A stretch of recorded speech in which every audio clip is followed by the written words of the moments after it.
2-3 மாதங்களுக்கு முன்பு ஒரு மாணவனை என்னிடத்தில் கொண்டு வந்து நிறுத்தினார்கள். அந்த மாணவனிடத்தில் தனியாக நான் பேசிய பொழுது அவன் தன்னுடைய குடும்ப பின்னணியிலிருந்து ஒரு சில காரணங்களை சொன்னான். ஆனால் பள்ளிக்கூடத்தில் ஏதாவது நிகழ்வுகள் நடக்கின்ற பொழுது இந்த ஊளையிடக்கூடிய சத்தம் அந்த பையனிடம் அதிகமாக வரும்.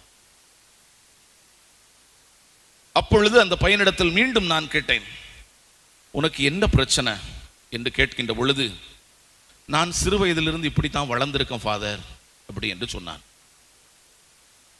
சிறு வயதிலிருந்து வளர்த்தெடுக்கப்படுவதற்கு காரணம் என்ன? பெற்றோருடைய சரியான பொறுப்பற்ற தன்மை. அவர்கள் சரியாக அந்த மகனை வளர்க்கவில்லை. காரணம், தந்தை தாயை விட்டு பிரிந்து இன்னொரு இடத்தில் செல்கிறார். தாய் தனியாக இருந்துவிட்டு இந்த மகனை எப்படி வளர்த்தெடுக்கிறாள்? அவள் நாள் முழுவதும் வேலைக்கு செல்கிறாள். இந்த மகன் வந்து வீட்டுக்கு வருகின்ற பொழுது தாய் இல்லை. தாய் இரவு வேலை முடிந்து வருகிறார்.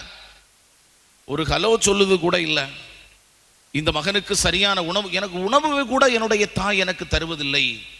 காலையில் நான் பள்ளிக்கூடத்தில் வருவதற்கு முன்பே என்னுடைய தாய் கொஞ்சம் கடமைக்காக சமைச்சு வச்சுட்டு போயிடுவாங்க.